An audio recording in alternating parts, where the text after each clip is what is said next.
ফেলে দেওয়া ডিভাইসকে আবার ব্যবহারের উপযোগী করে তুললাম।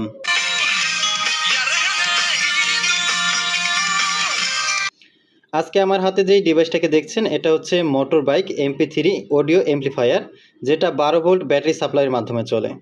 তবে এই অ্যাম্প্লিফায়ারটাকে আমি বেশ কিছু বছর আগে ভ্যান থেকে কিনেছিলাম নষ্ট অবস্থাতে।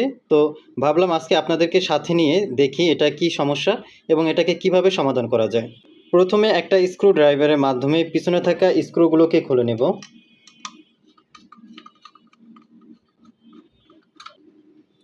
স্ক্রুগুলোকে খুলে নেওয়ার পরে ভিতরে দেখতে পাচ্ছি আমাদের অ্যাম্প্লিফায়ারের সার্কিট বোর্ডটি। তো সার্কিট বোর্ডটাকে এভাবে বের করে নেব। এই হচ্ছে আমাদের মূল সার্কিট। তো এটার ভিতর থেকে আজকে আমরা খুঁজে দেখব যে আমাদের কোথায় সমস্যা এবং এটাকে কিভাবে সমাধান করা যায়। এই অ্যাম্প্লিফায়ারের সাথে পাওয়ার সাপ্লাই দেওয়ার জন্য এটার সাথে থাকা জ্যাকটাকে আমি লাগিয়ে নেব। এবার হচ্ছে 12 ভোল্ট ব্যাটারির সাথে সংযোগ করে দেখব আমাদের সার্কিটটার প্রবলেমটাকে আমরা ফাইন্ডিং করতে পারি কিনা।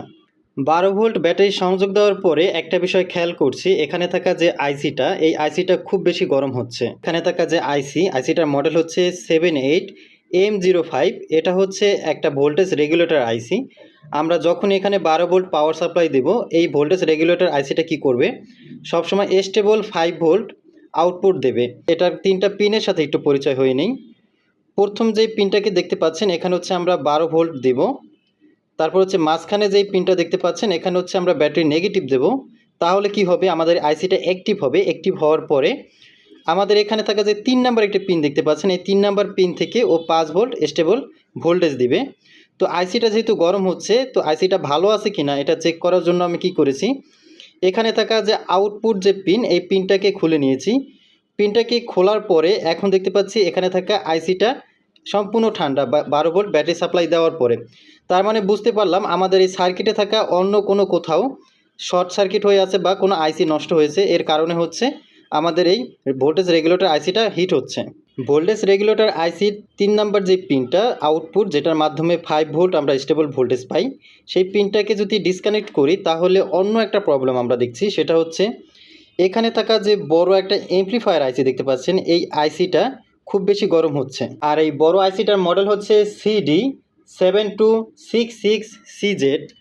এটার মাধ্যমে একাধিক কাজকে সম্পাদন করা হয়। যেমন আমাদের এই সার্কিট বোর্ডটার সাথে 2টা স্পিকার সংযুক্ত হয়, সেই স্পিকারের যে আউটপুটটা সেটা এই আইসি থেকে যায়। তারপর হচ্ছে আমাদের এটা ব্লুটুথ যে কানেকশন সবগুলো এটার সাথে সংযুক্ত হয়। এই আইসিটার কারণে এখানে থাকা রেগুলেটর আইসিটা খুব বেশি গরম হচ্ছিল। ইলেকট্রনিক্স ডিভাইসের কোন পার্টসটা নষ্ট হয়েছে সেই বিষয়টা বোঝার জন্য কয়েকটা থিওরি আমরা অ্যাপ্লাই করে থাকি। প্রথমত হচ্ছে সার্কিটের সাথে ব্যাটারি সংযোগ দেওয়ার পরে সার্কিটের উপরে হাত দিয়ে দেখতে হবে যে আমাদের কোন পার্টসটা খুব বেশি গরম হচ্ছে। যদি কোনো পার্টস গরম হয়ে থাকে তাহলে বুঝতে হবে ওই পার্টসটা নষ্ট হয়ে গেছে। অনেক সময় অনেক আইসির দিকে ভালোভাবে লক্ষ্য করলে দেখা যায় যে আইসিটা মাঝখান থেকে নষ্ট হয়ে গেছে বা ফুটে গেছে বা ধোঁয়া বের হয়ে গেছে। এভাবেও চিহ্নিত করা যায়, অথবা মাল্টিমিটারের মাধ্যমে ভোল্টেজকে পরিমাপ করেও বোঝা যায়। যেহেতু আমার কাছে এখন মনে হচ্ছে এখানে থাকা অ্যাম্প্লিফায়ার আইসিটা নষ্ট হয়েছে, তাই আমি ইলেকট্রনিক্স মার্কেট থেকে একটা আইসি কিনে নিয়ে এনেছি। মডেলটা এক না হলেও এটা হচ্ছে ওটার ক্লোন কপি, একই কাজ করে। সোল্ডারিং আয়রনের মাধ্যমে পুরাতন আইসিটাকে খুলে নতুন আইসিটাকে এখানে সংযোগ দিয়ে নেব। পুরাতন আইসিটাকে খুলে নিয়েছি, এবার হচ্ছে নতুন আইসিটাকে এখানে লাগিয়ে সোল্ডারিং করে নেব।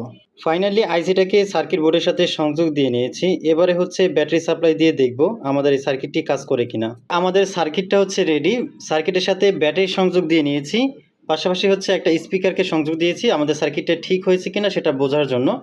তো আমার পেন ড্রাইভের ভিতরে কোনো প্রকার কোনো গান নেই, এই জন্য হচ্ছে পেন ড্রাইভটাকে আমি খুলে নিলাম। তো আমাদের এখানে থাকা অ্যাম্প্লিফায়ারের সাথে রেডিও সিগন্যালটাকে আমরা সংযুক্ত করেছি। এখন যদি আমি স্পিকারের সাথে তারটাকে সংযোগ দিই, দেখুন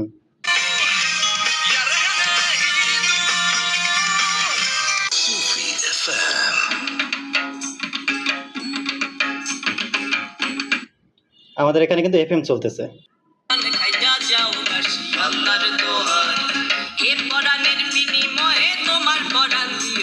এবারে সার্কিটটাকে বক্সের ভিতরে সেট করে নেব। আজকের এই ভিডিওর মাধ্যমে আমরা দেখলাম কিভাবে একটা ইলেকট্রনিক্স ডিভাইসের প্রবলেমকে ফাইন্ডিং করতে হয় এবং সেটাকে সলভ করতে হয়। আপনি যদি এরকমই ইন্টারেস্টিং ভিডিও দেখতে পছন্দ করেন তাহলে আমাদের সাথে যুক্ত থাকতে পারেন। আপনার বন্ধুদের ভিতরে কেউ যদি এরকম ভিডিও পছন্দ করে থাকে তাকে ভিডিওটা শেয়ার করে দিয়ে দেখার সুযোগ করে দিতে পারেন। দেখা হবে আপনাদের সাথে নতুন কোনো ভিডিও নিয়ে। সবাই ভালো থাকবেন, সুস্থ থাকবেন। আল্লাহ হাফেজ।